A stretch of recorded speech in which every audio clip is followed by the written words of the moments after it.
ต่อโสตประสาทหูเฮาที่ได้ต่างหน้าได้ฟังกันขอบคุณตังวิทยุเปิดการศึกษาพระพุทธศาสนาและวัฒนธรรม FM 104.50 เมกะเฮิรตซ์วัดฝายหินตำบลสุเตปอำเภอเมืองจังหวัดเชียงใหม่โดยเมตตาบารมีธรรมอาจารย์พระครูสมุวิสุวัฒน์วรกิจโจท่านอาจารย์เปิ่นก่อลิงสัญญาณไปปิ้นตีเรียบร้อยวิทยุคณะสงฆ์อำเภอฝางโดยมีเมตตาบารมีธรรมในพระเดชพระคุณหลวงพ่อท่านพระครูสุจิตานุรักษ์เจ้าอาวาสเจ้าคณะอำเภอฝางเด้อ FM 100.25 เมกะเฮิรตซ์ ซึ่งก็ตั้งอยู่ณที่วัดพระบาทอุดมน้ำบ่อเศร้าวาสำนักวิปัสสนาโดยตุปีเจริญโชติธรรมโมเนาะได้ลิงสัญญาณไปปิ้นตีเรียบร้อยสถานีของปดมบ้านทุ่งเรดิโอตั้งอยู่ที่บ้านป่าซักตำบลบ้านกลางอำเภอสันป่าตอง89.50 บ้านทุ่งเรดิโออันนี้ก็ก่อนที่เราจะจบรายการเราก็จะขอบคุณเปิ้นก่อนถึง 4 โมงนะจะได้หือพระอาจารย์เอาหลักกล่าวขอบคุณแล้วเราก็พักละเราก็จะดำเนินการต่อไปนะวันนี้พระอาจารย์เอาหลักเปิ้นได้มีสมณะเมตตามาแถมแล้วเน้อศรัทธาเน้อ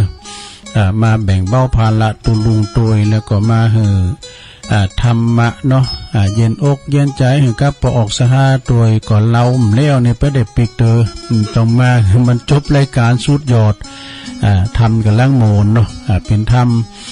มหาเวสสันดรจาดกตาคือแล้วตุลุงก็ฟังอยู่นี่เขากำบุฟังจนจบเอาก็เปิ้นนิพยาหมอเปิ้นสรุปธรรมคุณนันดิอันเกิดมาปังนั้นก็มาปิ้นอันนี้ปังมาอีกนะปังเนี่ยโอ้นี่เปิ้นพยาหมอมีความจำได้ดีแล้วก็สถานี106.25 มนเสียงธรรมจากแม่แจ่มเด้อโดยเมตตาบารมีธรรมหลวงพ่อพระครูมงคลวิสิทธิ์หลวงพ่อใหญ่เฮาเนาะเจ้าคณะอำเภอแม่แจ่ม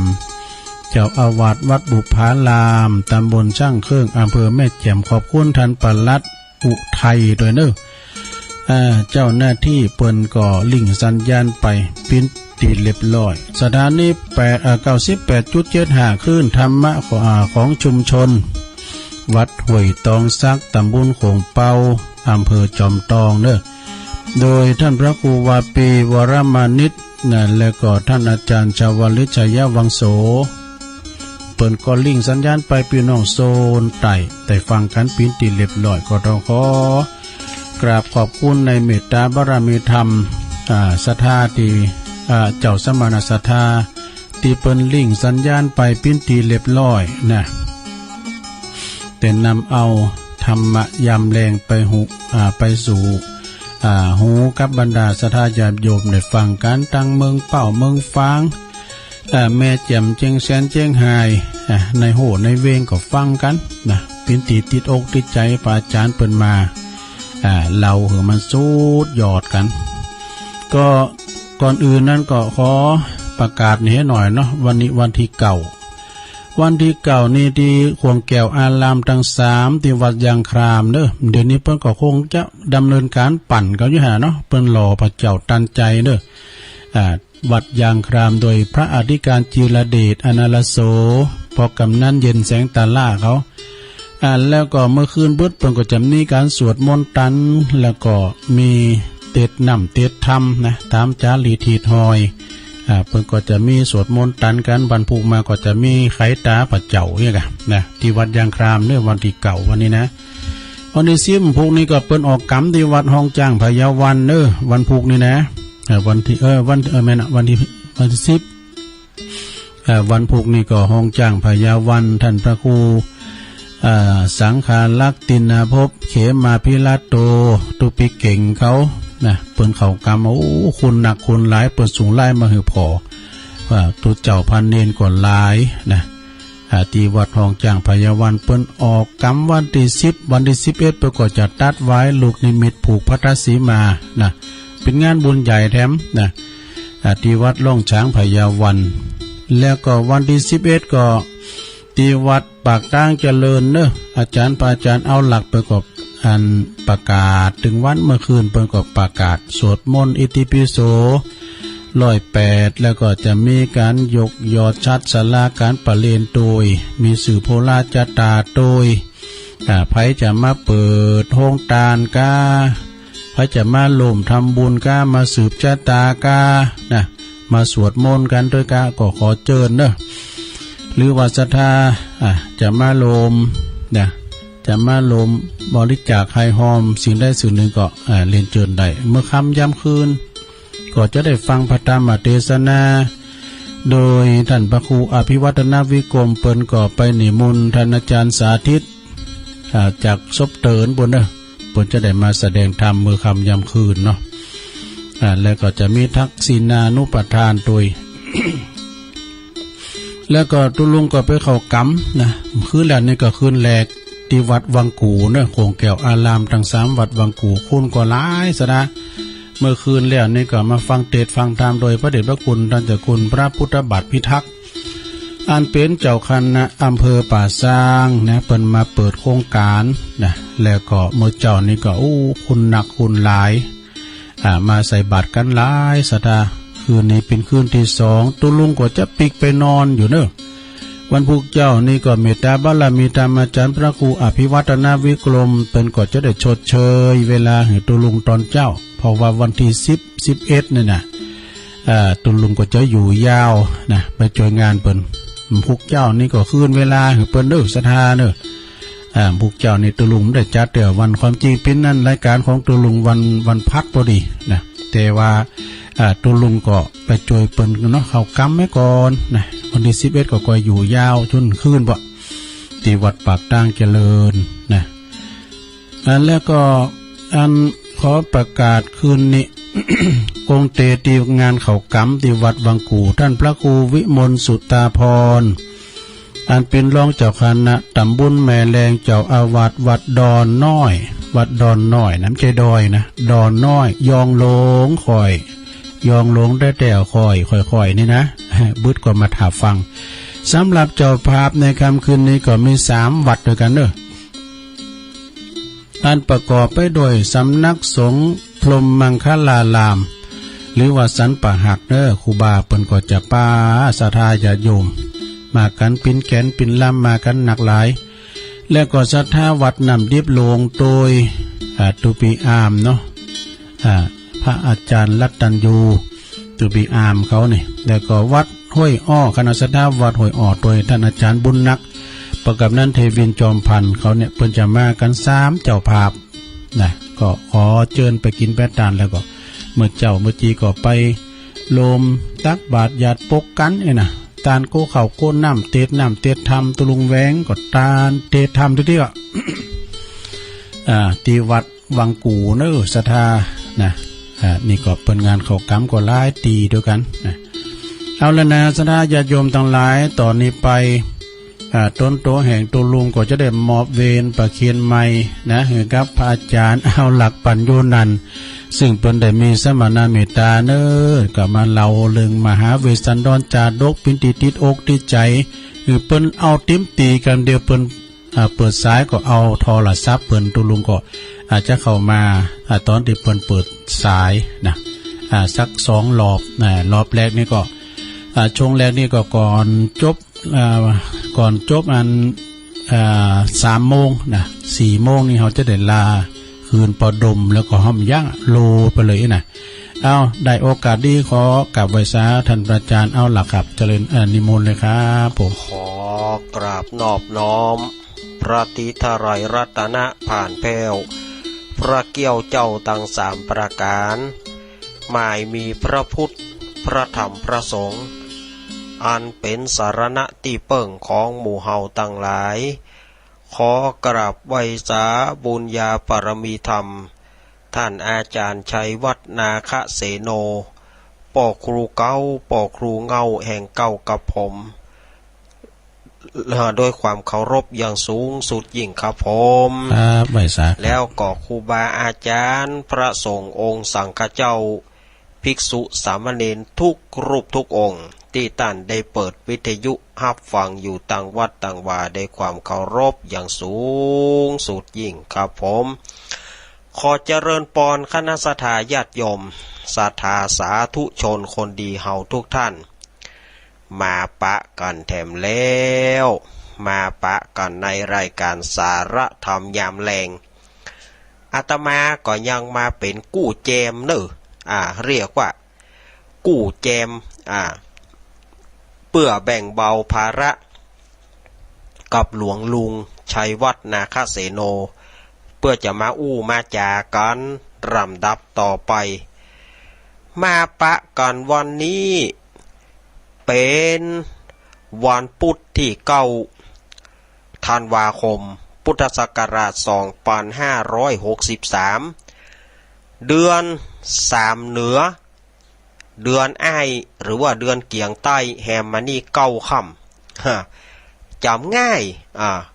วันที่9ก็9 ค่ำศรัทธาญาติโยมพร่ำว่าเป็นวันพุธอันนี้ก็ส่วนก่อนที่จะเข้าสู่สาระสู่รายการต่อไปนั้นอาตมาก็ขอประชาสัมพันธ์เนาะงานของท่านบิ๊กบอสนี่ก็ท่านหลวงลุงเปิ้นก็ประกาศไปละแต่ก็เชิญชวนศรัทธาญาติโยมมาร่วมกินร่วมทานกันที่วัดปากตางเจริญตามกุเตือนี่เขาจะไปปากตางเจริญลวดไปปากตางสามัคคีแล้วก็ปิกมาปากตางเจริญ แต่ปีนี้วัดปากตางสามัคคีเปิ้นงดหลวงพ่อสุเมธเปิ้นงดงานก็เลยเหลือแต่ปากตางเจริญสวดอิติปิโส108เจิญจวนแล้วก็วันที่27วันที่27ธันวานี้ก็ตั้งวัดอาตมาภาพวัดสันเมืองตำบลหนองล่องอำเภอเวียงหนองล่องจังหวัดลำพูนก็จะมีการยกชัดพระยอดชัดพระธาตุเจดีย์ในวันที่27นั้นก็ขอน้อมเจิญเจริญปอนถ้าไผจะมาร่วมกินร่วมทานจะมารับโฮงทานกับอาตมาหรือว่าจะมาทำบุญก็ตามเจตนาญาติโยมถ้าจะมาร่วมโฮงทานจะรับโฮงทานก็แจ้งกับอาตมาได้089 214 0135หรือว่า0837611775อันนี้ก็ที่โฮงทานก็ยังมีที่ติดต่อกับอาตมาก็ยังมี2เจ้าก็คือแม่ศรีธรเปรมจิตอำเภอชัยปราการจังหวัดเชียงใหม่แล้วก็แม่เพนขาวเตี้ยน้ำ3 แพ็คอันนี้ก็บ้านตาจางอันนี้ก็แจ้งกับศรัทธาญาติโยมแล้วก็แถมงานก็คือโยมปี้พิสมัยเปิ้นฝากข่าวมานี่ก็เปิ้นจะมีการตอดผ้าป่าสามัคคีเพื่อสมทบทุนในการถวายภัตตาหารน้ำปานะค่าน้ำกาไฟที่วัดฝ่ายหินอำเภอเมืองจังหวัดเชียงใหม่กำหนดการวันที่7 มกราคม 2564วันที่7วันที่7 มกราคมเปิ้นจะมีการตั้งต้นผ้าป่าที่สวนดอกไม้Intro The Flowerบ้านป่าคอยเหนือนี่เปิ้นแจ้งมาอย่างอี้นะสวนดอกไม้Intro The Flowerบ้านป่าคอยเหนือแล้วเปิ้นจะทอดถวายที่วัดฝ่ายหินอำเภอเมืองจังหวัดเชียงใหม่อันนี้ถ้าจะได้ตอนท้ายจะได้ให้หลวงลุงเปิ้นมาทวนโทรศัพท์แถมกำตอนท้ายๆหลวงลุงเปิ้นจะมาทวนหมายเลขโทรศัพท์แถมกำหลวงลุงเปิ้นจดไว้ละนี่ก็น้อมเจริญปอนไผจะไปร่วมกินร่วมทานนี่ก็2-3งานนี่ก็น้อมเจริญปอนสะดวกงานไหนสะดวกวันไหนไปวันนั้น อันนี้ก็โยมปี้พิสมัยฝากประกาศมาเอาราชทายาติโยมในวันศุกร์ที่แล้วอาตมาได้เล่า เนื้อธรรมมหาจารย์เวสสันดรชาดกการที่สามคือการตานขันธ์หรือว่าการตานขันธ์ปดับปดากถา209กถาฮือกับคณะสัทธาญาติโยมเฮาได้ฟังกันอาตมาก็เท้าความไปว่าก่อนตานขันธ์เนี่ยพระนางพุษดีได้ยินข่าวว่าเปิ้นจะไล่พระเวสสันดรหนีก็เลยไปลักฟังว่าจะเป็นแต้กะบ่เป็นแต้ก็ปรากฏว่าพญาเวสสันดรกับพระนางมัททีอู้กันว่าพระเวสสันดรจะไปป่านางมัททีก็จะไปทำเมื่อนางพุษดีเนี่ยเสียอกเสียใจให้ว่าเนี่ยยังลูกเฮาตานจ้างเผือกแทนที่เจ้าเมืองจะ อนุโมทนาสาธุการก็นาดมาไล่ลูกเฮาหนีก็ไปทูลขอพระเจ้าสลีสนใจพระเจ้าสลีสนใจก็บอกว่าพุษดีเหยถ้าว่ากษัตริย์องค์ใดบัดทำตามใจของประชาชนบัดทำตามใจของราษฎรเขาก็จะเกลียดเขาก็จะมาล้มบัลลังก์เขาจะมาเกิดปฏิวัติรัฐประหารเฮาฉะนั้นเฮาจึงไล่ลูกไปนั่นแหละดีที่สุดการบ่อันเขาจะฆ่าลูกเขานางพุษดีขออย่างใดพระเจ้าสนใจพระเจ้าสนใจก็บอกว่าบ่ได้พุษดีเหยบ่ใจว่าเฮาจางลูกเฮาฮักลูกนั่นนะเฮาขอให้ลูกไปอยู่ที่อื่นก่อนนางพุษดีก็ให้แล้วพระเวสสันดรก็สั่งให้คนตั้งหลายห้างดาสิ่งละร้อยคือบอกว่าจะเป็นจ้างม้างัวควายแก้วแหวนเงินทองคนใจไม่ยิง100คนใจป้อใจ100ออกอย่างละ700กะอย่างละ700แต่กะ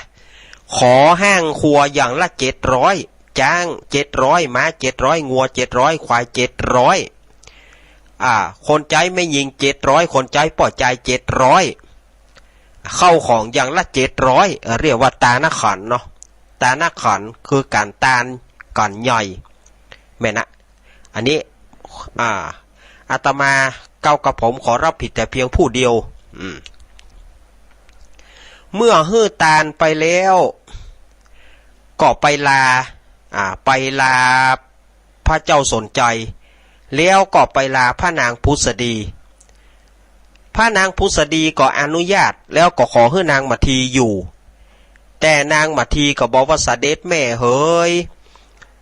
ขนาดว่าลูกของเสด็จป่อแต่ลูกตับลูกต้องลูกในไส้แต่เสด็จป่อยังไหลแล้วข้าเป็นไผข้าเป็นแค่ลูกสะใภ้เสด็จป่อโคตรอย่างก็ต้องไล่ข้านี้ลูกตัวยังบ่เอาไว้แล้วลูกไปจะมีความหมายอะไร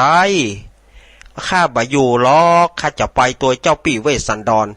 พระเจ้าสนใจก็เป้าต่างๆนะมันน่ากลัวนะมาทีตังแพะตังป่านะแม่งัวเถื่อนแม่ควายเถื่อนมันบ่ใจมันหานคนก็เลยไล่ควิดนะ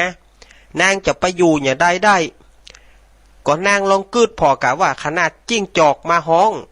มาจิ้งจอกมาห้องนางยังกลัวได้ยินเสียงนกเกาแยกหรือว่านกแสกมาห้องกลางคืนนางยังกลัวแล้วนางจะไปอยู่ป่าเนี่ยป่อว่าถ้าไปลูกอยู่เลี้ยงหลานปู่ในเมืองเตอะนางมาทีก็ว่าเสด็จป่อเฮ้ยถ้าหากว่าข้าเนี่ยได้ปัดปากจากลูกของเสด็จป่อชื่อว่าเวสสันดรแม้จะอยู่ปราสาท7 ชั้น 8 ชั้นถึงอยู่ปราสาทสูงเสียดฟ้ากับจ้างเตอะบ่มีความสุขผัวตุกผัวนอนกับดินกินกับทรายเมียอยู่สุขสำราญมั่นบ่ใจวิสัยแห่งข้าจะได้ข้าก็ตึงจะไปเจ้าป่อบ่ต้องเสด็จป่อห้ามอย่างใดข้าก็ตึงจะไปว่าอันยามนั้นพระเจ้าสนใจก็บอกว่าถ้าตามบ้านเฮาก็เมียบ่อ้ายเนาะ ถ้าเมียบ่อ้ายจะไปป่อก็บอกว่าอย่างขอจารีกันหาจงอยู่กับปู่ในเมืองเตอะถ้าว่าอันปู่ก็ง่อมกับบ่มีหลาน บ่ได้ข้าจึงจะเอาไปลูกข้าฮักเหมือนใจข้าจะเอาไปว่าอัน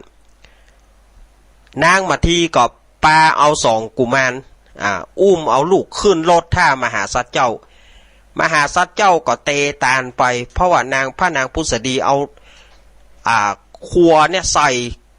100ลำล้อ100เล่มเกวียนเอาพระเวสสันดรตานพระเวสสันดรก็ตานไปเกิดแผ่นดินห้องดอยคางฟ้าห้องฟ้าหลั่นแล้วก็พญาเวสสันตระพญาเวสสันดรก็บอกให้คนตั้งหลายที่หลากล้อเปื่อโปยตานนั่นน่ะเดี๋ยวนี้เข้าของกมดและสูปิกเตอร์ว่าอันมหาสัตว์เจ้าหรือว่าพระเวสสันดรก็ขับรถไปยามนั้นก็มีพราหมณ์4 คนโล่นมากำเดียวก่อนพระเวสสันดรกำเดียวก่อนพระเวสสันดรก็เบรกรถปัดเต้าจนสาบไหม้ตึงๆนี่ยังขอม้า4 ตัว อันนี้ก็ขอเปิ้นหน้าซื่อแต่พระเวสสันดรก็บอกว่าบ่มีปัญหาดอกสิเอามาคอยก็สิยกให้พระเวสสันดรนี่เป็นลาวแต่พระเวสสันดรก็เอาม้ากับพราหมณ์4 คนยามนั้นเตวบุตร4 ตนก็มาเนรมิตเป็นละมั่ง4 ตัวลากรถไปพระเวสสันดรก็บอกว่ามาทีละมั่งนี่มีกำลังเหมือนม้ากว่าแล้วพอยาจกกำเนิดยาจกจะมาก็ถ้ามีปี่จะฮื้อรถถ้าเอารถไปไว้ก็มีความหมายเขาจะไปเป็นนักบวชกันวาน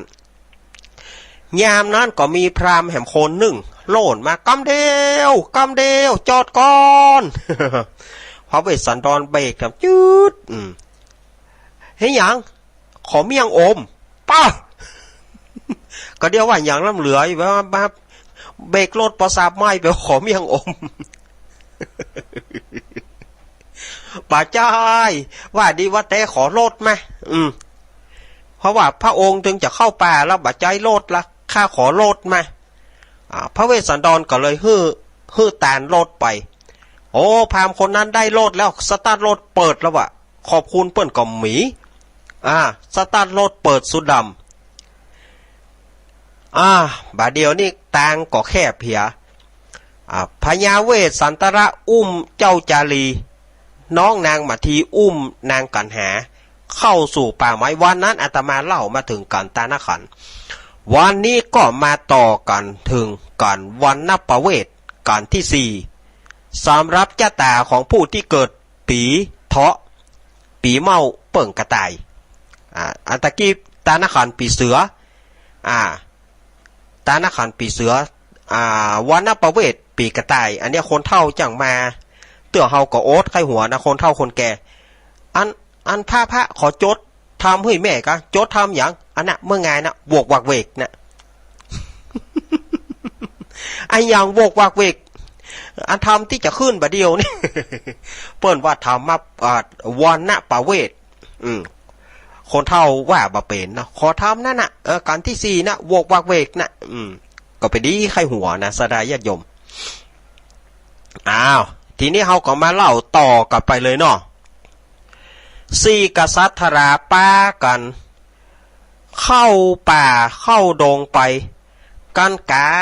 ทางบ้านนอกขอกนิคมก็ไปถามเจ้าบ้านที่เปิดมาเนี่ยสวนพ่องเปิดมาปลูกข้าวไห่ก็เปิดมาเนี่ยไห่ใส่สวนพระเวสสันตระก็ถามว่าสู่เขา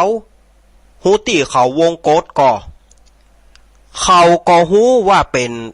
พญาเวสสันดรนางมาทีเจ้าจารีน้องกันหาป้ากันให้โอ้ยก็เฮาถามลูกก็เฮาถามนี่ให้ยี่หยังกันนี่ประเดี๋ยวนี่โอ้ข้าแต่มหาราชเจ้าต่างไปเขาวงโกฏนั้นมันไกลมันไกลมองได้แล้วเหลือไปปูนปดโตข้ามดอยไปหลายโยชน์หลายวาเนอวะบาถ้าให้เฮาจะไปปูนเฮาจะปากันไปปูนว่าอันบาถ้าให้ดักเหียการว่าไปที่ไหนกะการว่าไปปะคนตั้งหลาย พญาเวสสันดรก็ถามการถามก็เขาก็หู้ว่าเป็นพระเวสสันดรเขาก็ปากันให้ก็เฮาถามดีก็ว่าให้กันอักงี้อย่างกันไปเดียวนี่ตั้งมันก่อยล้ำนะพระเจ้าค่ะอีหรอก่อยเฮาก็จะก้อยอดไปอะกะวันนี้บ่ถึงวันพุกมันก็ถึงวันพุกบ่ถึงวันก็วันฮือถึงมันถึงวันหนึ่งแน่ ว่านยามนั้นเจ้าจารีน้องกันหาก็ไปหั่นใส่ดอกไม้แล้วก็ผลไม้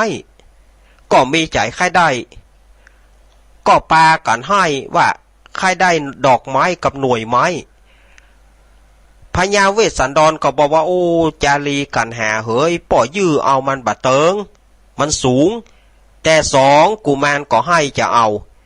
ยามนั้นเทวดาลูกขาเทวดาที่รักษาต้นไม้ต้นนั้นก็อินดูเจ้ากุมารถึงสองก่อนน้อมกิ่งนองลงมาน้อมกิ่งก้อมลงมาปอที่มือพญาเวสสันดรจะยิบเพื่อได้พญาเวสสันดรก็เลยบีบเอาดอกไม้กับผลไม้ยื่นให้สองกุมารยามนั้นนางมาทีไปหานก็เกิดว่าสะดุ้ง โขนหัวลุกเหยือกก็เลยว่าอ้าวโหวัตโพอันนี้ เป็นกรรมที่ว่าอ้าวโหวัตโพเนี่ยถ้าเราจะมาแปลไปกำเมืองก็โอยเนาะคำว่าอ้าวโหวัตโพมาแปลไปกำเฮาก็อวยเนาะต้นไม้นี่ก็ยังว่ามีหัวจิตหัวใจแค่ได้ยินสองกุมารให้จะเอาดอกไม้หน่วยไม้บาดใดก็ก้อมกิ่งลงมาเหมือนมีชีวิตจิตใจอวยเนาะข้าก็บ่เคยหูบ่เคยหันอัศจรรย์งืดโจนปอโขนหัวปองเยือก ว่าอันแล้วพญาเวสสันดรกับนางมาทีเจ้าจารีน้องกันหาก็เดินทางต่อข้ามดอยหลายโยดหลายวาแต่เทวดาย่อย่นหนทางในวันเดียวก็ไปถึงเมืองเจตราชดูอันเนี้ยผู้มีบุญนะสทายาติโยมฝ่ายใครมีบุญเหมือนพระเวสสันดรสร้างบุญฮือตานบะขาดเนอฮือตานมันฮือตานเนอและจะได้มีบุญเหมือนพระเวสสันตระบุญเหมือนพระเวสสันดรวันเดียวก็ไปถึงเขตเมืองเจตราชเมืองเจตราชเนี่ยอาจจะเป็นเมืองญาติของนางมัททีเพราะว่านางมัททีรู้จักเจ้าเมืองเจตราชเป็นอย่างดีอาจจะเป็นเมืองญาติของนางมัททีอันนี้เขาอู้กันวิพากษ์วิจารณ์ไปตัวนะเป็นอาจารย์บี้ไปตัวหรอเป็นอาจารย์บี้ไปตัวอู้กับไปตัวยามนั้นเจ้านางมัททีก็เข้าสู่ศาลานางมัททีก็ว่ากำเดียวกูจะไปเฮือเขาหานกำเหรอเฮือเจ้าเจตราชหานว่ากูมาที่นี่วานแล้วนางมัททีก็ปัดฝุ่นผงธุลีปัดฝุ่นผงธุลีอันป้อปะตะตังกู้ก็คือสุมาเตะปัดฝุ่นออกจากตีนของพระเวสสันดรเอาง่ายๆปัดฝุ่นออกจากตีนพญาเวสสันดรแล้วก็ไปยืนที่หน้าศาลาที่พักหันยามนั้นคนตั้งหลายก็ไปหันใส่นางมัททีก็ลุ่มกันมาว่านางมัททีเป็นจะได้พระนางเปิ่นห้องพระแม่เจ้าอีหรอพระแม่เจ้ามัททีเป็นจะได้พระแม่เจ้ามาอยู่นี่คนเดียวหมู่บรรดาบริวารตั้งหลายมีไหนเนี่ยหยังพระแม่เจ้าถึงมาตนเดียวยามนั้นนางมัททีก็ว่าเจ้าเฮาตั้งหลายเฮาบ่ได้มาตนเดียวเจ้าปีกก็มาโอ้พระเจ้าเวสสันดรมากะเจ้าเจตราชตั้งหลายก็ปากันไปทูลแก่พระเจ้าเจตราชพระเจ้าเจตราชหูก็ฟังด่วนจีไปรษณีย์จ๋าสรายาติโยมด่วนจีไปรษณีย์จ๋าโล่นมาต้อนรับพระเวสสันดรเจิญพระเวสสันดรเข้าไปในพระราชวังแต่พระเวสสันดรบอกบ่ไป เฮาบ่ใจว่าเป็นแขกของเจ้าเมืองเจตราชเฮาเป็นผู้ขออาศัยที่นี่คืนเดียววันพุธเขาจะไปเขาวงโกฏปูนยามนั้นพญาเจตราชทั้งหลายก็ขอทูลเจิญขออาราธนาบอกว่าข้าแต่มหาราชเจ้าต่างที่จะไปเขาวงโกฏนั้นมันไกลหลายโยชน์หลายวาข้าพระองค์ขออาราธนาพระองค์เนี่ยเสวยราชสมบัติอยู่ที่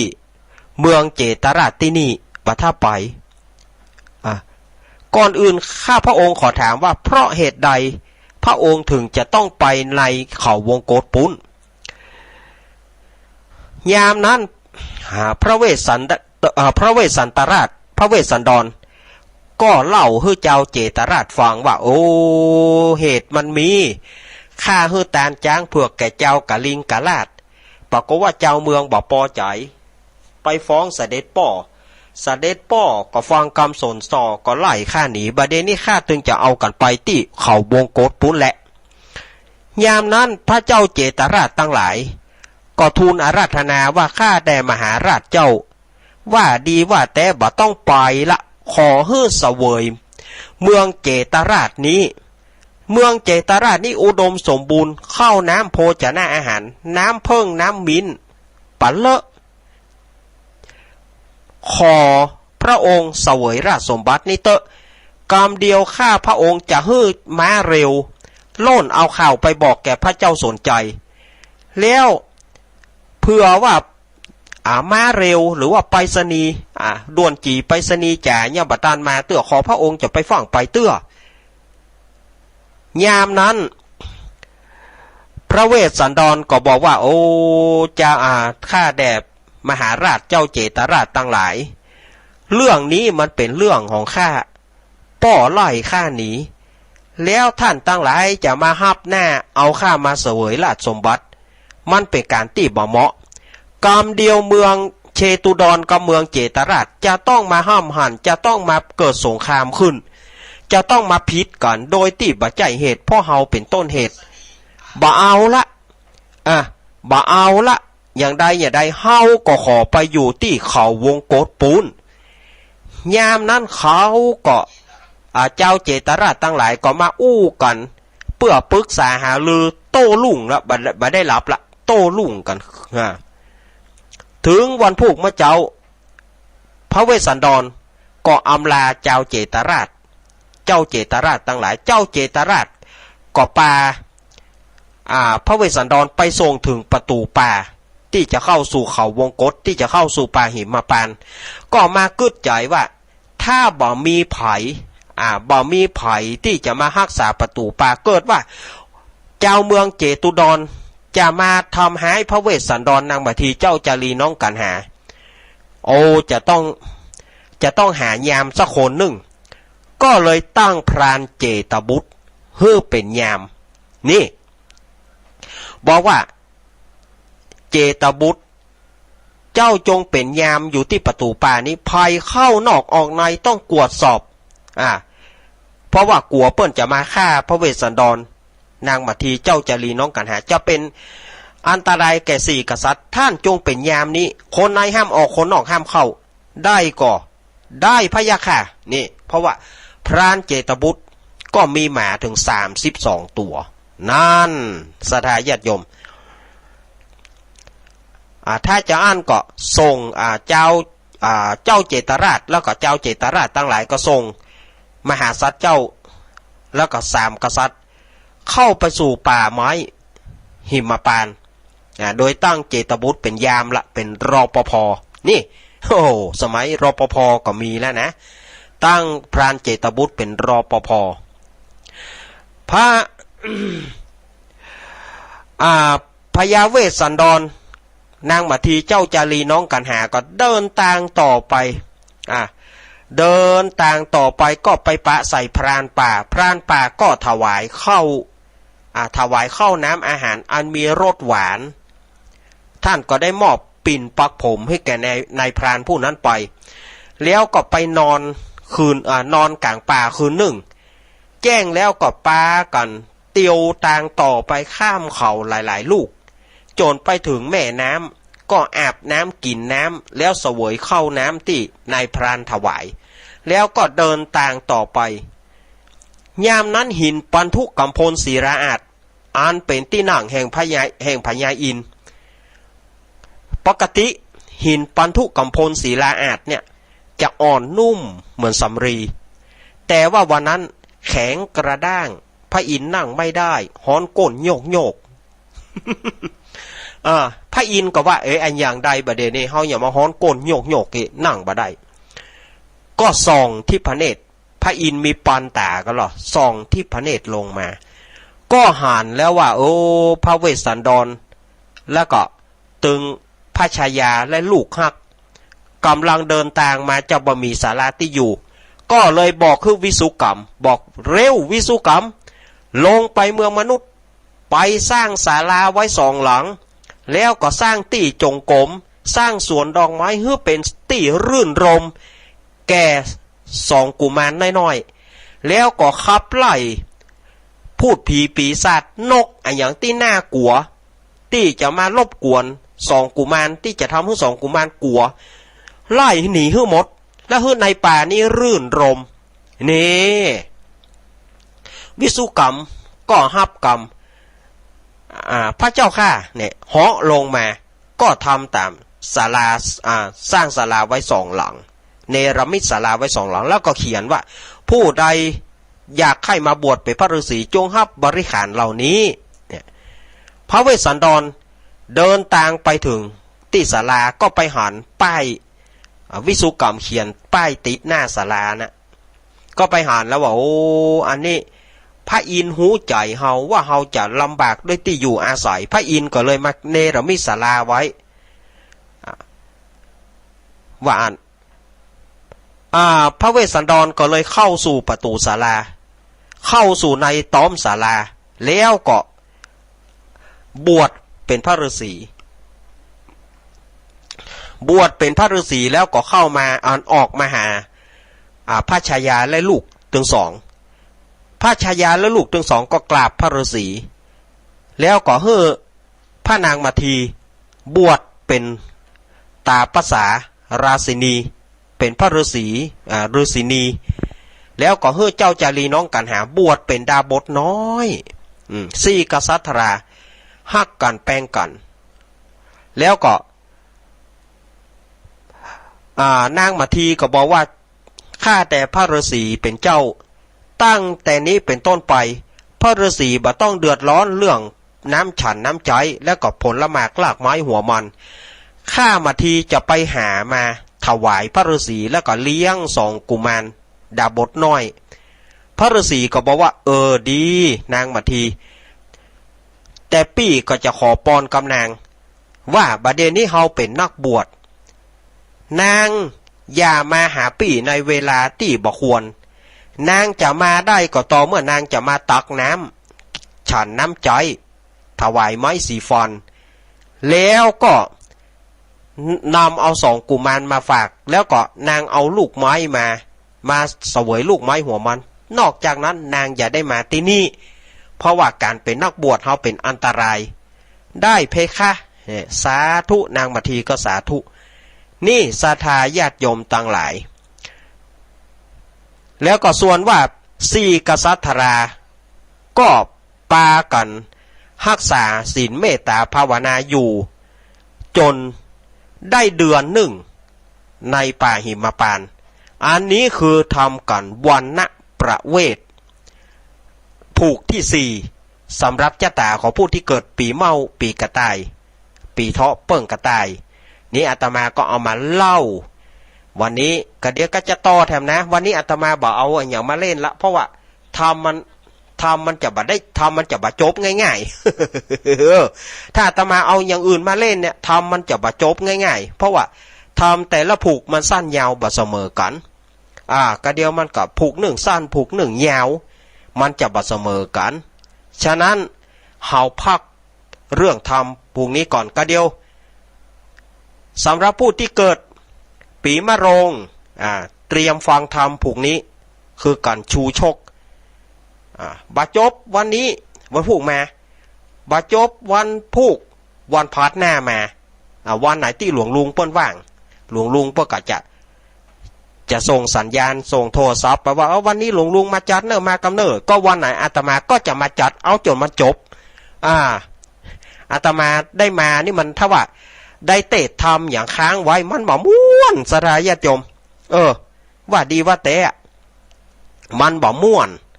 ถ้าว่าบ่ได้อู้ได้จ๋าสทาญาติโยมหรือว่าทำไปเกินกลางหางมากอีนะมันบ่ม่วนสทาญาติโยมมันจะต้องเอาให้จบมันถึงจะเลี้ยวใจอาตมา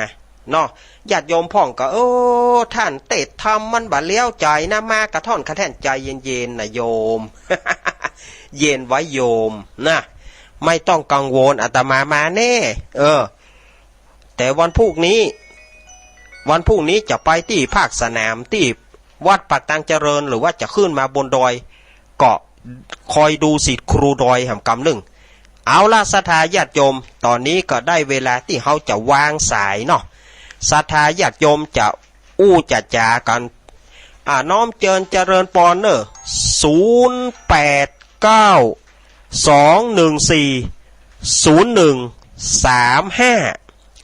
0892140135เอาโทรมาญาติโยมจะอยู่จุดไหนตั้งใดเอาวันนี้นิมนต์ตุลุงจะว่าใดชายแยกนี่นะตุลุงขอเป็นตุลุงว่าอุบาสิกานะตุลุงตัวมายอมมายอมตี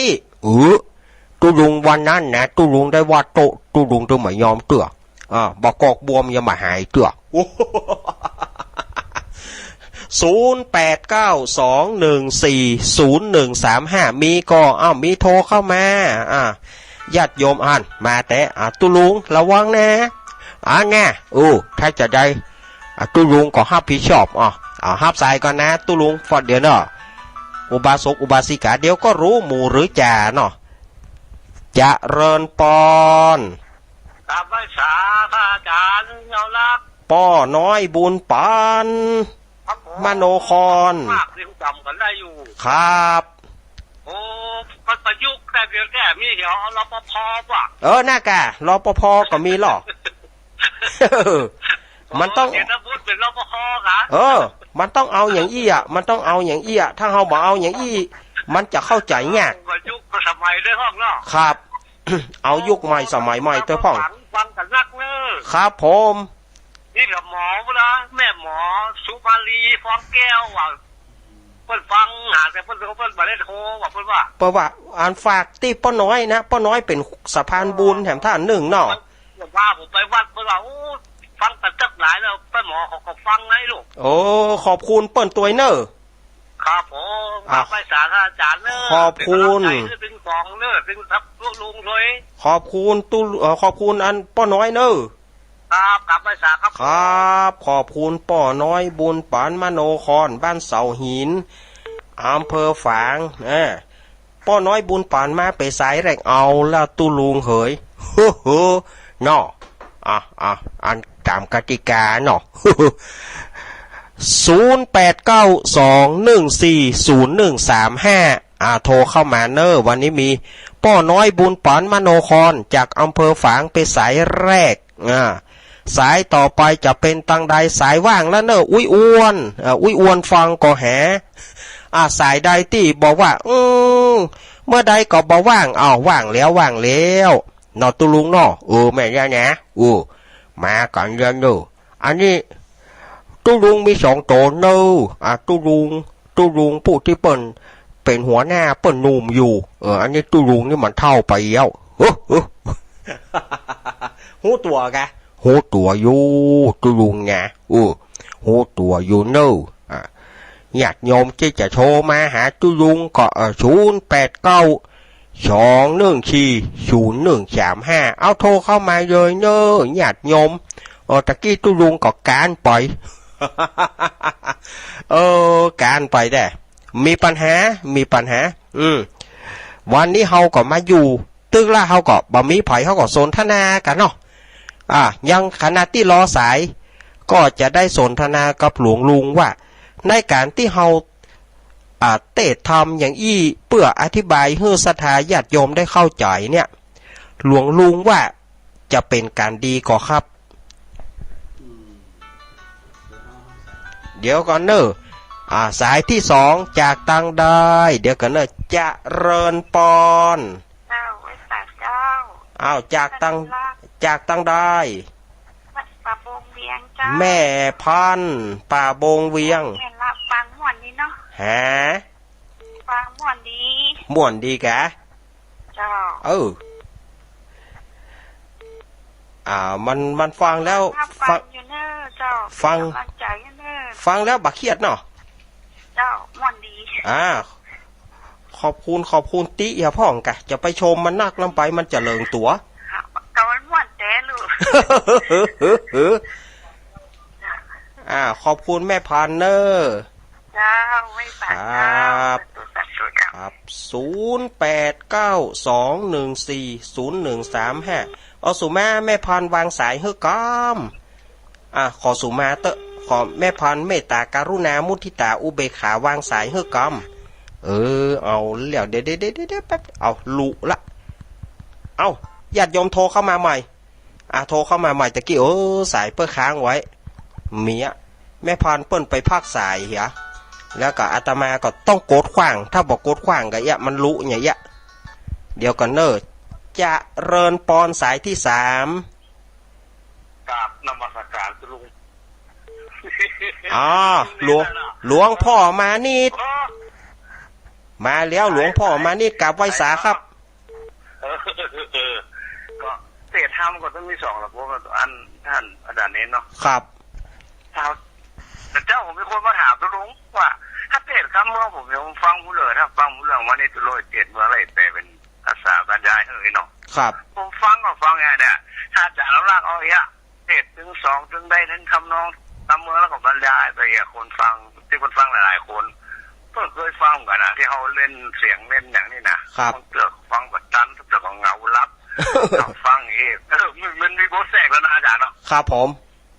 น่าจะกี้เพอเป็นรูปเจ้าจะด่าเป็นรูปเนาะอันนี้ตุลุงนี่มาตึงมาแล้วหรอตุลุงนี่มาตึงมาเมินแล้วลูกตุลุงกันนะกันถ้าตุลุงที่เสียงเรียกตุลุงเนาะครับผมดีกันครับคนหลายคนก็ต้องถ้าดีทั้งชมนะถ้าดีว่าดีถ้าดีว่าแบบนี้เขาปรับปรุงมาใหม่เนาะอาจารย์เนาะครับผมถ้าอย่างคือคนชมมันจะเขาบอกจุดเขาบอกหูจุดเขาบอกหูจุดบอดเขาแม่นถ้าจุดอ่อนของเขาวิธีใดคือลุงยอมควรเป็นเทรนเนอร์ไปฟอร์มไว้เนาะครับผมลุงฟอร์มมาผมกำป้องกันยังไงเนาะครับจะเข้าไม่ได้เนาะครับเขาท่าถ้าอย่างนี้ตุลุงมีอย่างตีท่าอาจารย์เน้นนั่นนะครับผมลุงว่าดีที่ดีทั้ง2อย่างคือทั้งเตะทั้งทำนองแล้วบรรยายแบบนี้มันเป็นเรื่องเป็นราวดีแต่วันนี้มันมีละครมาแสดงเนาะครับวันนี้ประวัติธรรมมันค้างแหมนักอยู่เนาะนักแต่กันแล้วการที่4ผ่านกันที่5เดี๋ยวชูโชคกันเนาะครับนั่นแหละจะท้าฟังตลอดกำลังแก่ตลอดดีมากเลยขอบคุณมากครับผมครับผมการไว้สายทั้ง2ท่านลุงยองด้วยสาธุครับผมสาธุหลวงพ่อมานิษฐาวโรสำนักสงฆ์หอมบุญอำเภอดอยสะเก็ดสายที่เข้ามาสายที่แทรกมาตะกี้เข้ามาได้เลย0892140135เข้ามาเลยสายที่4เนาะจะเริญปอนลุงก็ดีแล้วรู้แม่ว่าจากตั้งได้แม่อยู่สันทรายได้ย่ะสันทรายหลงสันทรายหลงแม่ฟังแล้วม่วนดีเนาะแม่ยังแม่บัวบุญสันทรายหลงน่ากะแล้วมันพูกผมไปด้วยเปิ้ลคะไปไหน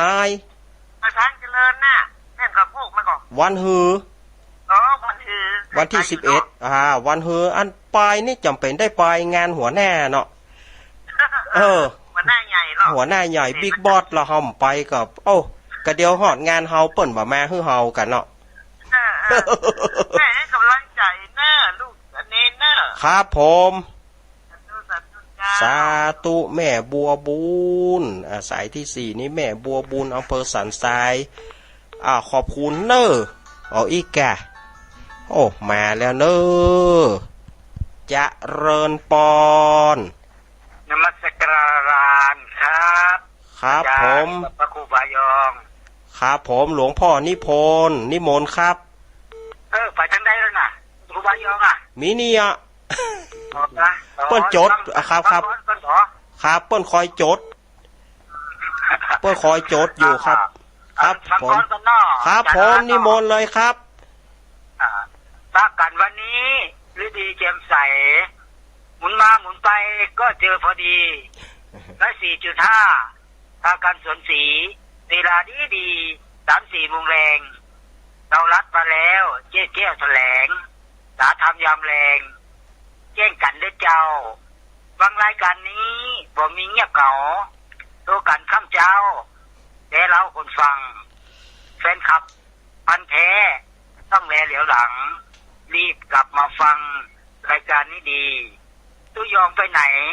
สงสัยตาตีไม่ได้รับดีมีเวรมีกรรมมีคนมาช่วยอำนวยช่วยคำให้พักสักกรรมเหนื่อยล้ำแจ้นอพักผ่อนให้มากหลานนักอยากขอ พักผ่อนพ่องนอเดี๋ยวมรณาเด้อครับนมัสการครับครับผมกับนมัสการครับผมเอาเดียวกันเนอศรัทธาญาติโยม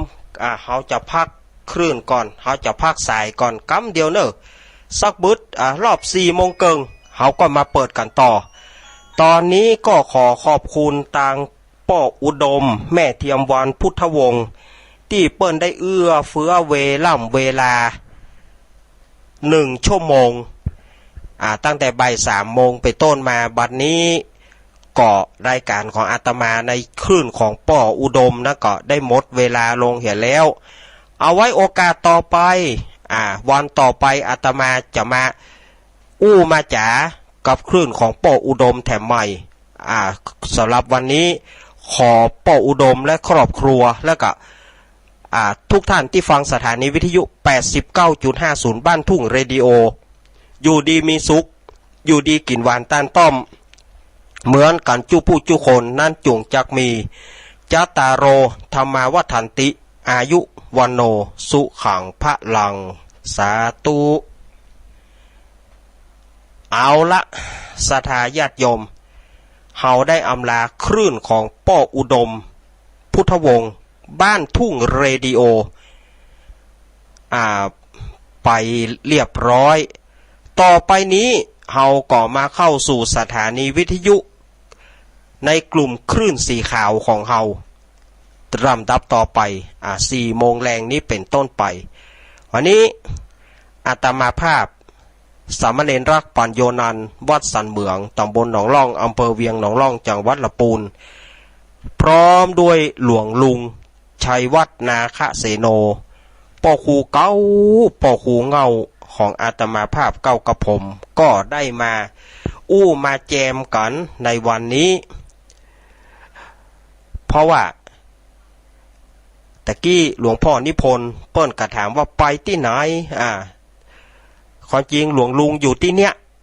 แต่ก็อาตมาก็ว่าหลวงลุงพักผ่อนเฮือนนักๆเนอเดี๋ยวลูกหลานจะมาช่วย ลูกหลานจะมาช่วยแจมเพื่อแบ่งเบาภาระหลวงลุงเพื่อบ่ให้หลวงลุงได้หนักอย่างนักหนาวันนี้อาตมาภาพก็เลยมาแบ่งเบาภาระกับหลวงลุงให้หลวงลุงได้สบายอกสบายใจหลวงลุงได้พักผ่อนให้เต็มที่เอาละศรัทธาญาติโยมอาตมาก็เล่าทำไปถึงการวันนประเวทสารผู้ที่เกิดปีเมาปีเถาะเปิ่งกระต่ายเรียบร้อยแล้วทำกันต่อไปอาตมาจะมาเล่าถึงทำมหาจาตุเวสสันดรชาดกกันที่5ชื่อว่ากันชูชกหรือว่ากันจุจกคำว่าชูชกหรือว่าจุจกเป็นชื่อของปู่พราหมณ์เพราะอย่างมันถึงได้ชื่อว่าพราหมณ์ชูชกหรือว่าจุจกเดี๋ยวอาตมาจะเล่าให้ฟังศรัทธาญาติโยมถ้าฟังลำดับต่อไปก่อนอื่นทำกันนี้เปิ้นจะขึ้น เปิ้นจะใส่ระบำทำนองนิดหน่อยนะสำหรับผู้ที่เกิดปีมะโรงหรือว่าปีสีปีงูใหญ่จะตาผู้ที่เกิดปีมะโรงปีสีปีงูใหญ่เปิ้นเอาจะตาทำผูกนี้เนาะเอาทำผูกนี้เป็นจะตาปีเกิดก็คือทำชูชกหรือว่าจุจกความจริงเปิ้นจะมีการขึ้นเตดเนี่ยเปิ้นจะขึ้นเสียงจะใหญ่นิดหน่อยทำจุจกนี่เสียงจะใหญ่ถ้าเป็นมัทธีสกติกุมารบันก็จะขึ้นเสียงน้อยจุจกมหาราชนกรจะขึ้นเสียงใหญ่อย่างทำจุจกที่อาตมาจะเทศมันก็ขึ้นเสียงใหญ่อาตมาจะใส่ระบำทำนองไปสักกำเดียวแล้วก็เขาจะมาเล่ากันเนาะเปิ้นขึ้นอย่างอีเนอะสดาญาติโยมนะโมตัสสะภะคะวะโตอะระหะโต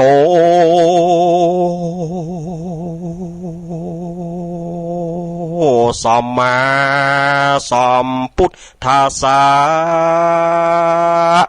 นี่เปิดขึ้นอย่างนี้นะตาตากาลิงกาลันเทตุนาวินทะพระมานากามาวาสิงสูจูจักโกนามาพระมโนพิกหาจริยยกหาปัญจสัตตังละพิตวะเอกัสสมิงพระมณกุเล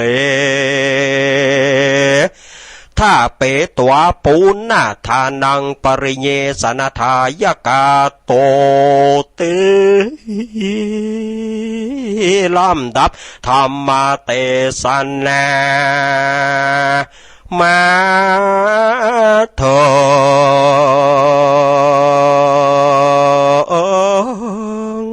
จูจักะผูกทวนแหส่วนอันว่ามหากษัตริย์คัตติยารสีคือว่าพญาเวสสันตระกับนางมัทธีเจ้าจาลีและกันหาสี่กษัตริย์ราปากันไปบวชเป็นตาปัสสาอยู่ในวังกัตตาปาพตากิลีป่าไม้ยะตาและมีในกาละเมื่อใดดังตาตาในการะยามนั้นยังมีพรามปูหนึ่งชื่อมันว่าจูจักะพรามว่าอันดีลีแต่เดิมมันอยู่สาวัตถีเมืองใหญ่ไฟก็สมัยวูไม่เกหาเสียไปตั้งปริโภคาเครื่องบริโภคก็มาเป็นทุกเศร้าทุกโศกแต่เดิมมาถึงเมืองรัฐากะลิงกะลาดพรามเท่าก็มาสร้างเขาวาดแห่งโตนที่บ้านตูนณวิทากามก็มีโดยปากานดังอาตมาจักวิสัชนาให้ฟังไปนะก็ขอ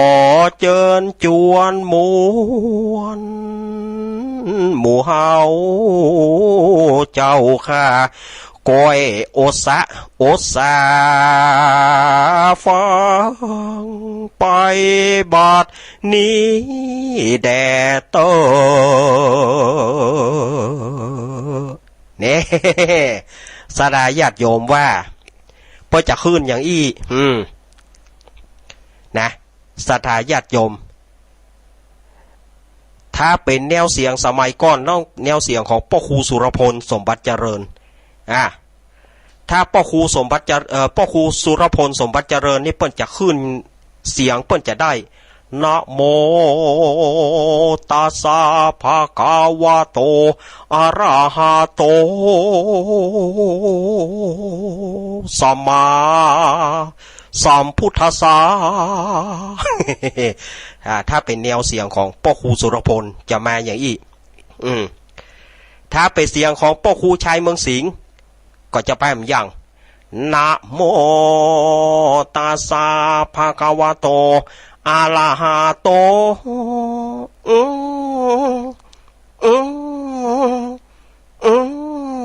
สัมมาสัมพุทธัสสะ อันนี้ถ้าแนวของพ่อครูชัยเมืองสิงห์จะมาอย่างอี้สดาญาติโยมทั้งหลาย เอาละฝอยมากเกินไปก็เดี๋ยวจะบัตรจบ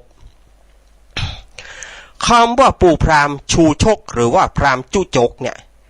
เป็นลูกของตระกูลนี้ก็จะว่าตระกูลคนตุกนะจะว่าตุกกะตะก็บ่ใช่ตระกูลคนปอมีปอกินนั่นแหละเหตุไฉนจึงได้ชื่อว่าชูชกหรือว่าจุจกก็เพราะว่าปู่พราหมณ์ชูชกเนี่ยเกิดในเวียงสาวัตถีเกิดในเมืองสาวัตถีเกิดมาซ้ำว่าพ่อแม่ก็ตุกก็ยากอยู่ปอควรละเอากล้วยข้าวป้อนก่อบากินเอาเข้าบาได้ป้อนก่อบากินเนี่ยใดก็บากินก็เลยเอาควายน้อยมาบุบตัวหนึ่งเอาควายน้อยมาบุบตัวหนึ่งแล้วก็เอามาปิ้งแล้วก็นึ่งเข้าให้7 ไหปู่พราหมณ์ละอ่อนน้อยคนนี้กินเอาโปรดโทพ่อแม่ก็เลยใส่ชื่อว่าชูชกหรือว่าจุจกหรือว่าคนกินดีโอ้โหธรรมโมสังโฆเหี้ยเตอะอันนี้แค่เกิดมานะควายน้อยตวงเข้านึ่ง7 ไหธรรมโมสังโฆเอาไปเอามาซ้ำว่าเป็นวันที่ปู่พราหมณ์เกิดนั่นน่ะก็มีพระธุดงค์พระธุดงค์นี่ก็หู้ว่าละอ่อนน้อยคนนี้เกิดก็เลยขึ้นไปบนบ้านไปทำนายโชคชะตาโอ้เด็กคนนี้เนี่ยนะมันแปลกเหลือเกินนะโยมนะมันแปลกอย่างใดพระคุณเจ้าง่อนมีตังหลังหูดังมี2 หูมี2 ใบก็มากับมีกับตู้เจ้าก็โคเลี้ยงไปใหญ่มามันจะได้พึ่งพ่อพึ่งแม่ตู้เจ้านี่ก็ได้มันตกฟากในเวลานี้มันกินข้าวนึ่ง7 ไหมันกินควาย1 ตัวให้ชื่อมันว่าชูชกก็แล้วกันว่ะอาตมาลาแล้วนะเจริญพรว่ะโหยังได้กับเด็กทุกเจ้าเนี่ย ไปหน้าสื่อน่ะกำนันเขาก็เลยใส่ชื่อว่าชูชกหรือว่าจุจกบางพ่องมันก็เลยเพี้ยนกันมาพ่องก็บอกว่าทำตุจกชื่อจะให้ถูกแต่คือทำจุจกหรือว่าชูชกจุจกบัดเดี๋ยวนี้มันเพี้ยนกันนะทำตุจกนะทำตุจกมันเลยเพี้ยนกันมาเนี่ยหลวงปู่ทองวัดโสพนารามแม่ริมว่าเขาอายไม่ใช่เลยเขาหันหน้าเปิ่นจีตุจกพอเปิ่นเตะจุจกหลวงปู่ทองเปิ่นเตะจุจกคนใดก็คิดว่าหลวงปู่ไปจุจกแต่บัดใจหลวงปู่เปิ่นกับบัดใจจุจกคือไปชื่อของปู่พราหมณ์เพราะมันความมันกินดีล้ำไปใหญ่มาซ้ำเป็นคนบ่เอาการบ่เอางานบ่เอาทานบ่เอาหลัวบ่เอาเตาแก๊สเนี่ยสักอย่างเฮียนหนังสือก่อบาได้เนี่ยใดก่อบาได้เอากินก็กินเหลือพ่อเหลือแม่พ่อแม่ก็อยู่บาได้อดบาได้ป้ากันตายตึงกู้สูบาเดนนี่นะไอ้น้อยนี่นะลูกสูเนอสูเลี้ยงเนอไปลูกสูได้ยังไงก็ลูกสูเหมือนกันรู้บ่ใช่ว่าลูกข้าคนเดียวก็สูก็เลี้ยงมันแหละสูอุ้มท้องมันมาลูก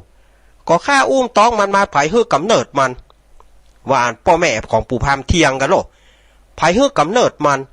ก็ข้าเนี่ยก็ลูกสูเหมือนกันเมื่อลูกสูก็ลูกข้าเหมือนกันเขาต้องปากช่วยกันเลี้ยงกะเขาแปลงมันมาแล้วลูกมันบ่ใช่ลูกคนมันเป็นลูกผีกินก็กินแต่กินว่าเขาไปป่วยบ่เขาไปป่วยแพะบ่ไปป่วยแพะได้ไหมไปเป็นนกปอเฮยอยู่แพะปุ่นข้าก็อีดูมันสูนะเลี้ยงลูกสูน่ะเลี้ยงลูกสูคนใดก็คนบ่เลี้ยง อันเฮาปากันตายถึงสองป้าวะปากันตายถึงสองใจเซาะขนาดพ่อแม่ปู่พามใจเซาะขนาดตายถึงสองวะกั้นใจตายวะทีนี้ปู่พามก็อยู่คนเดียวว้าเวอะไรอาวรพ่อแม่ตายแล้วทิ้งมรดกอย่างฮื้อก็บ่พ่อบ่กอยสดาญาติโยมไฟไหม้เฮือนละเนละนาดขนาดไฟไหม้เฮือนแทนที่มันจะไปเอิ้นเจ้าบ้านว่าช่วยมาดับไฟฮื้อกำช่วยดับไฟช่วยกับคนเข้าคนของยังบัดนี่เถอะยังบัดเนี่ยเถอะบ่เอิ้นบ่บอกเจ้าบ้านนาดฟ้อนชุมนุมรอบกองไฟสดาญาติโยมอย่าในเมื่อมีไฟรู้คืนแดงจ้าพอหูคิงมดลึงมีอย่างสักอย่างเหลือก้าผ้าติดเนื้อเสื้อติดตัวหนีจากเมืองสาวัตถีเปิ้ลนี่จะไปสู่ที่เมืองอุดมสมบูรณ์เมืองที่มีผู้คนนักเมืองที่อุดมสมบูรณ์ด้วยข้าวน้ำโภชนาอาหารเมืองที่น้ำไฟอุดมสมบูรณ์มันนัดเพราะว่ามันเป็นคนบ่มีปัญญาอยู่แล้วปู่พามชูชกหนีไปอยู่เมืองกะลิงกะลาดสถาญาติโยมก็โฟนบะตกฟ้าบ่ห้อง15 ปีเมืองกะลิงกะลาดพอจะได้มันเป็นเมืองกะลิงกะลาดก็มันตึงเสี่ยงหั่นน่ะน้ำแห้งโฟนบะตกฟ้าบ่ห้อง15 ปีสถาญาติโยมดูพอเอาจ้างปัจจัยนาเคนไปฝนเจนจะตกเขียดน้อยที่อยู่ตายบนคณะต้อป๊อบแต่แป๊บเดี๋ยวคืนมาเป็นหมู่เขียดน้อย เนี่ยเพื่อเขาว่ามันเสี่ยงกะลิงกะลาดเสี่ยงที่กะลิงกะลาดเมืองกะลิงกะลาดเปิ้นใครไปอยู่เมืองที่อุดมสมบูรณ์ปู่พามหนีไปอยู่เมืองกะลิงกะลาดไปสร้างเฮือน4 เสาย่องแย่งมาขึ้นแกว่งห่างบ่ได้ก็ไหวเมียวไอบ่ได้เมียวไอเอ็กเดียวกับเฟือนเฮือนจะโกนไปขอทานเนี่ยปู่พามเนี่ยไปขอทานไปขอทานที่ไหนก็ได้คำมา100 กหาปณะสถาญาติโยมได้ทองคำนะ100 กหาปณะ100 กหาปณะเนี่ยสถาญาติโยมคิดเป็นเงินเท่าไหร่400 บาทมันไปขอทานนะ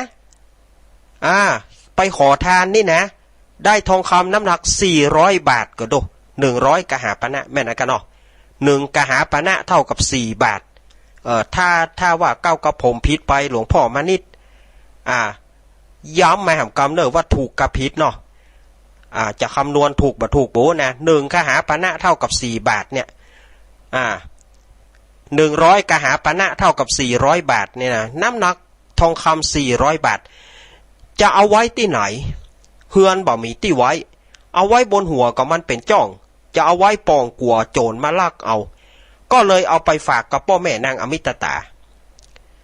ไปหานไซตระกูลหนึ่งก็เป็นตระกูลคนตุกเหมือนกันเปิ้นมีลูกสาวชื่อว่านางอมิตตาปู่พามนี่มันหูแล้วโลถ้าหากว่าเขาเบี้ยวอย่างใดเฮาก็จะเอาลูกสาวมาเป็นตัวประกันเรียกค่าไทย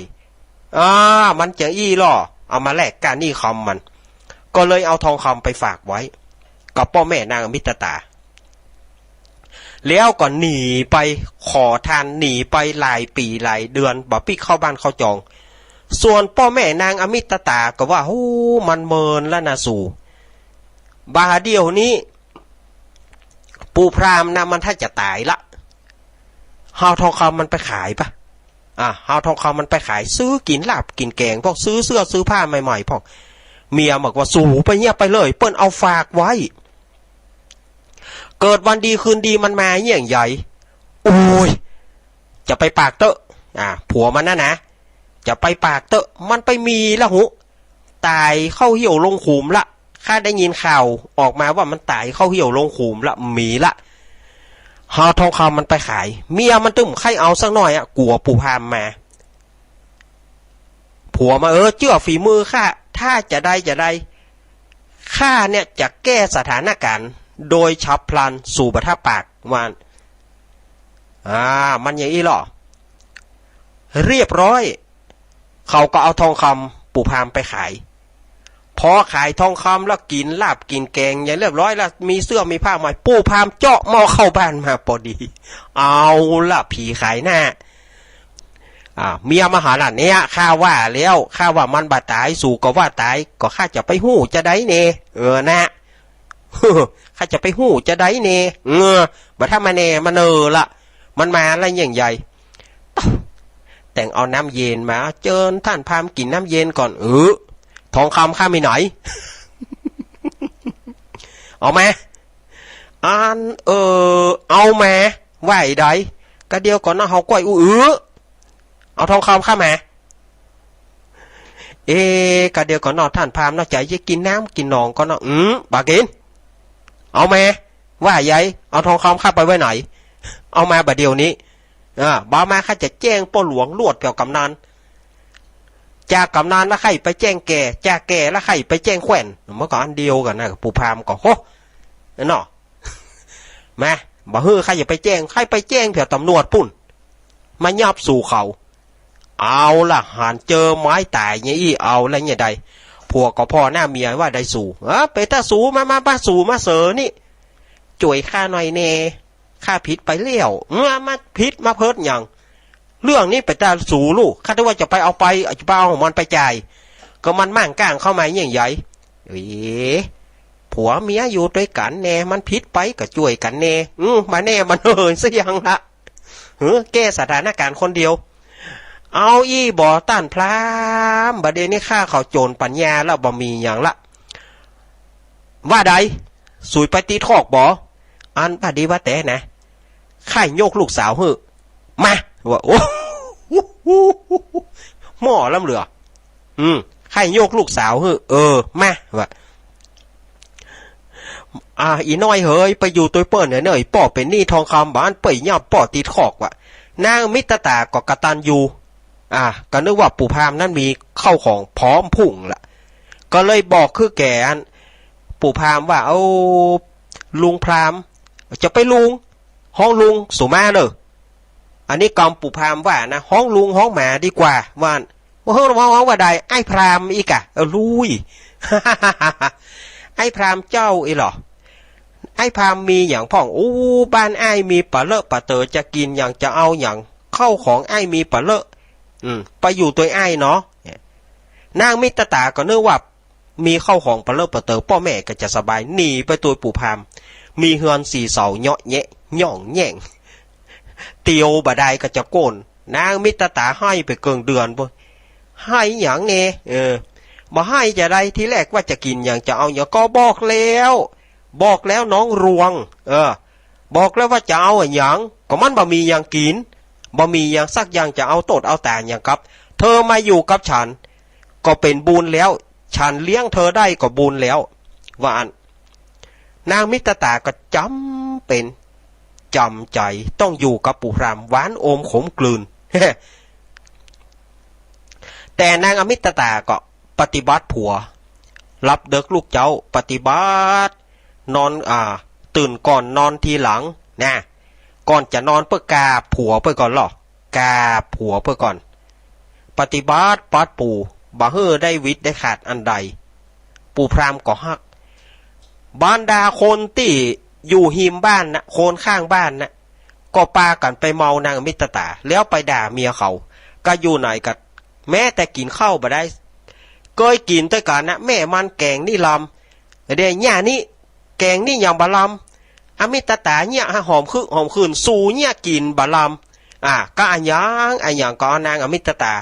เมียบัตันลูกเตือย่ำพ่ออมิตรตาลูกนึ่งเข้าเป่าไฟข้ามมานางอมิตรตาเนี่ยกินหอมขึ้นเมียเฮานี่เนี่ยกินบ่เป็นที่กินอย่าอย่าว่าไปสารพัดบรรดานางตั้งหลายก็มาประชุมกันนางมิตรตาอยู่เฮามีความสุขแน่ฉะนั้นควรจัดการนางมิตรตาบ่ให้นางมิตรตาได้ไปเสี้ยนหนามต่อไปเพราะว่าผัวเฮาปากันไปเมานางมิตรตาหมดก้มไอ้ยังก็เอานางมิตรตามาว่าให้เฮาเจ็บอกเจ็บใจวันหนึ่งนางมิตรตาไปตักน้ำเขาก็เลยปากันลุ่มด่านางมิตรตาว่าอีนายเฮยมึงจะมาอยู่อย่างนี้สุมาเตอะมึงจะมาเซอะมาสึงอยู่อย่างกับผัวเท่าพอจะดีตายเมื่อเอามาเป็นยาปากใดเปิ้นนี่หาผัวนุ่มกับอีนายมึงนี่จะไปหาผัวเท่าไปเตอะอี เขาก็ปากันลุ่มด่านางมิตานางอมิตตาให้ไปหาปูพามปูพามถามว่านายให้ยังหยังหมดโคบกะแตนจี้กะจะเข็บโคบกะแมงป่องโคบกะแล้วยังหยังอ่ะบอกหูนะนั่น ก็เลยถามไปถามมาก็ได้ความว่านางตั้งหลายมาดามันเป็นอีอันหยังมันเป็นอีอันหยังมันเป็นอีตัวใดนามิตตาก็บอกกูบอกหูจักแต่หูจักเขานะว่าก็บอกกูบอกหูจักเขาเสี่ยงหูจักเป็นบางคนนามิตตาก็เล่าว่าปู่พามปุดโทโคตรล้ำเปิ้นมาด่าเมียมันปอดโทกูตึงไม่ยอมหนูไม่ยอมมีคนแปลกปลอมย่องมาตอนหนูหลับ ว่าบาเดียวนี้จะไปแจ้งพ่อหลวงกำนันแจ้งแถวในอำเภอจะหมายเขาหมายกำปากเขาแทนที่เขาด่าเมียเขาจะหมายเอาบอกไฟบอกแฮจะหมายเอาแม้กลัวมันครบจะหมายเอาจะหมายเอาแม้ก็กลัวมันครบเหตุว่ากูบ่จบเจิงขี่จะหมายเอาปีกูก็ซ้ำบ่จ้างวายลมจะหมายเอาอย่างบาเดียวนี้จะต้องได้หมายเขายามนั้นปู่พามนางอมิตตาก็บอกว่าปู่พามตั้งแต่วันนี้เป็นต้นไปฉันไม่ไปตักน้ำแล้วนะเพราะว่าเมียพราหมณ์ทั้งหลายลุมด่าฉันนางมิตตาเป็นไทยลูกเขาลุมด่าฉันไม่ไปแล้วนะอมิตตาเฮ้ยแม่มันเรื่องน้ำกินน้ำใจสู่บ่ต้องเดือดร้อนดอกที่รักล่ะบ่ต้องเดือดร้อนดอกที่รักพี่จะไปตักน้ำมาให้เธออาบเธอกินเองเธออย่าหวั่นเกรงไปเลยที่รักนี่เนาะแต่ยามนั้นนางอมิตตาก็เลยบอกปู่พราหมณ์ขอจะไปให้กูได้ไปเกิดในขกุลอันใดใจผัวกระทำการใจผัวเนี่ยการเมียสำราญอยู่บ่ได้บ่เอากูบ่เอามึงต้องไปหาคนใจให้กูถ้ามึงบ่ไปซ้อหาคนใจให้กูจะหนีที่รักเธอจะหนีไปไหนกูปี่บ่จ้างอันใดสักอย่างจะให้ปี่หนีไปไหนจะไปหาคนใจอันใดปี่ก็เงียบบ่ได้ปี่จะฮับใจนางบ่ถ้าไปหาคนใจคนเจอเนี่ยบ่ได้นางมิตรตาว่าบาเดียวเนี่ยเปิ้นเล่ากันตึงพระเวสสันดรฮือตาลจางเผือกเจ้าเมืองเยือกขับหนีบาเดียวท่านไปบวชเป็นฤาษีอยู่เขาวงโกฏปุ่นเฮือปู่พามไปขอเจ้าจารีน้องกันหาลูกของพญาเวสสันดรมาเป็นคนใจเฮาปู่พามบอกว่าโอ้แม่มันเอ้ยปี่ไปไม่ได้เพราะว่าปี่เท่าแล้วถ้าปี่ไปก็ไปตายกลางตางกะบ่เอาวะเนาะบอกเนี่ยปี่จะยอมเป็นคนใจเป็นทาสรับใช้เธอที่รักนี่หรอนางมิตรตาบอกก็ยื่นคำขาดมึงจะไปบ่ไปมึงบ่ไปกูจะหนีไปวันนี้เวลานี้เดี๋ยวนี้ด้วยจำเป็นได้ไปบอกคือนางมิตรตาเกียมเข้าไต่เข้าถงนางมิตรตาก็ใส่เข้าไต่เข้าถงเกียมเสาะหาใส่ตังจักจานใส่ตังเข้าสตุพงกับเข้าสตุย่อยอันเป็นน้ำเพิงไหมกับเกลือใส่ตังบะเขือและบะถั่วใส่ตังข้าวต้มอัวจิ้นยำใส่ตังจักจันพงและแมงดาอัวใส่ตังหอมบัวและหอมเตียมใส่ตามสะเรียมกับแฮใส่ตังพระกับเหล็กไฟใส่ตังตะไลน้ำเต้าเพื่อเฮือพรามเท่าเอาไปกินโหนตางแล้วก็เอามาวางต่อหน้าด่าว่าดูกะราพรามเฮ้ยอันนี้เป็นธงอันใหญ่มีสัปะของกินใส่จุอันมึงจุงเอาไปกินเอาไปแหกเลือดแหกก้อยหูดเน่าตับปุดใส่หล่อนกินแล้วเฮือลุโจลุจกขี้แหก2 กองตายเหียเตอะปู่พามเฮ้ยโอ้โหหักกันดีใบดีบอดแต่หักกันไปเจ้เมื่อเจ้ยามเนาะ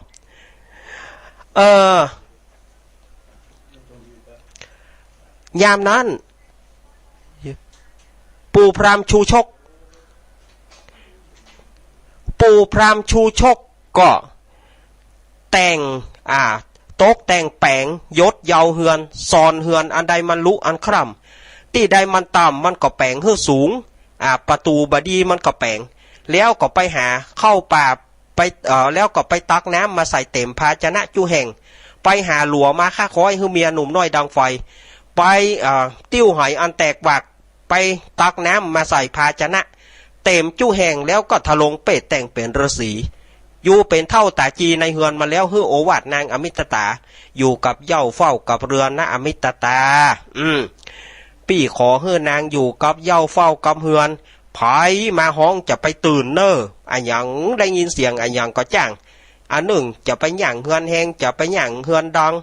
มันเป็นการตีบ่เหมาะบ่ควรเฮาเป็นแม่ย่าไม่ยิงเป็นคุณรัสตรีเฮือทำตัวดีๆจะไปเล่นจูจะไปคบบ่าวเนอถ้าคบบ่าวปี่มาเมื่อใดตายคอปุ๊ดถึงสองหรอสั่งติ๊กสั่งต่อย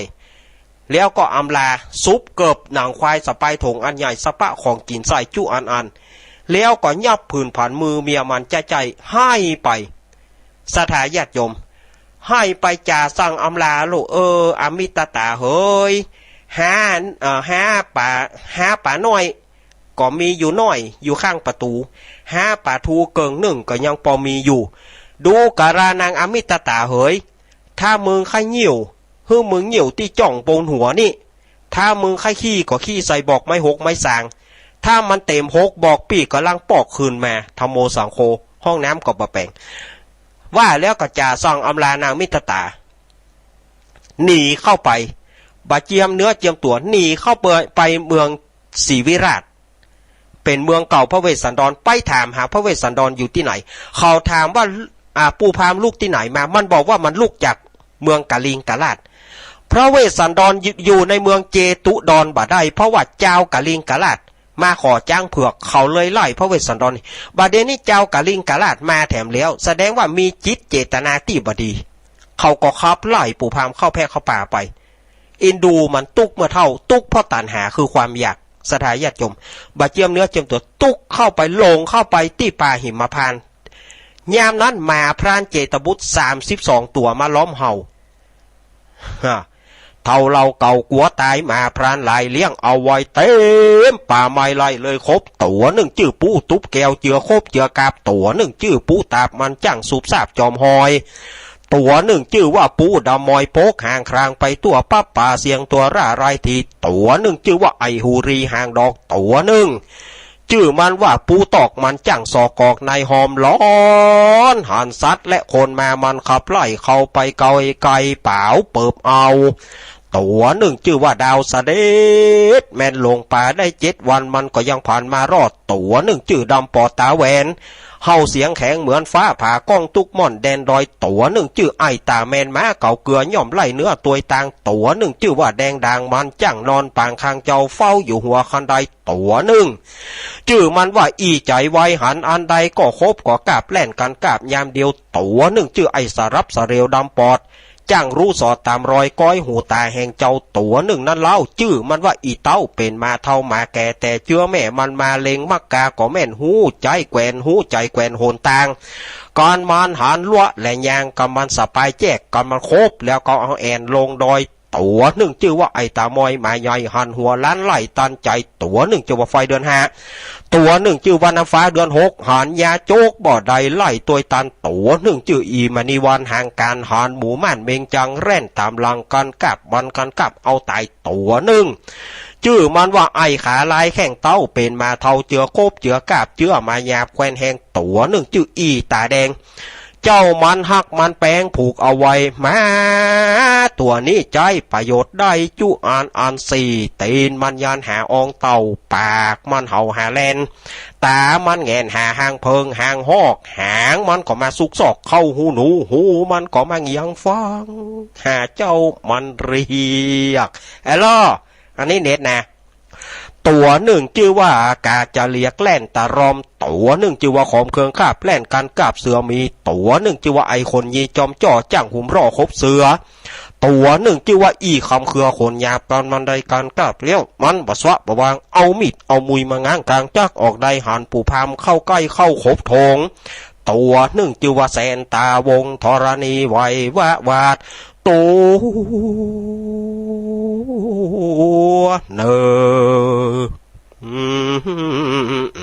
นะเจอ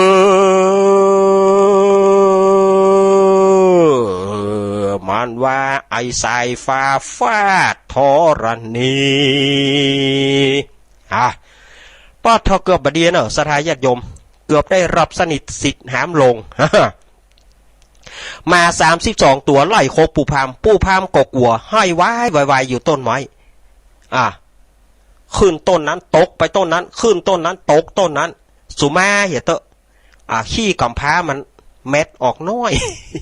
เต้าปึงขี้ควายนี่สถานใหญ่มาตั้งหลายก็มาลุ่มกิน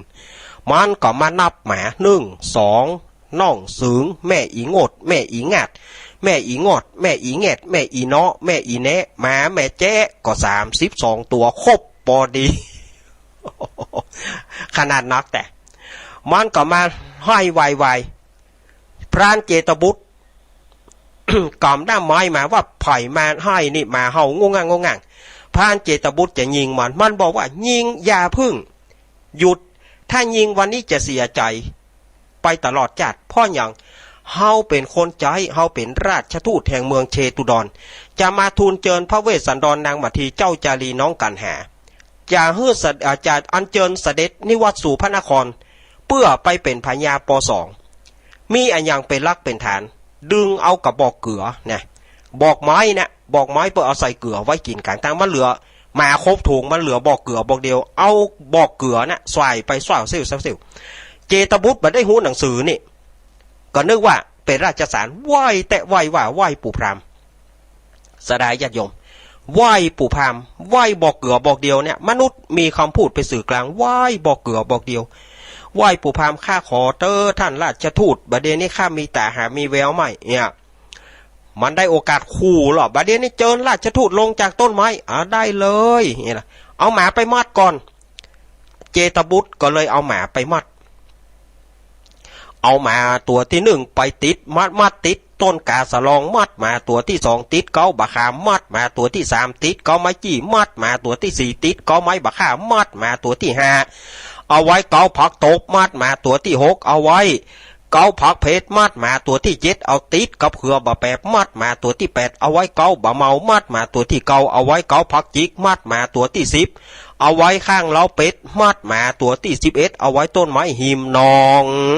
แล้วก็มามัดมาตัวที่10มา20 30 40 50 60 70 80 90 21 22 23 24 25 26 27 28 29 30 31แล้วก็32มัดมาไปที่เรียบร้อยแล้วก็เรียกพราหมณ์ลงมาเอาผ้าตองมาปูไว้ให้ปู่พราหมณ์นั่งให้ปู่พราหมณ์ลงมานั่งแล้วก็ให้กินข้าวน้ำโภชนาอาหารพระเวสสันดรอยู่ที่ไหนแม้นภัยจะมีเงื่อนไขภัยจะบุบจะฆ่าฝังขี้ท่วมขี้วาเปิ้นบ่ฮือบอก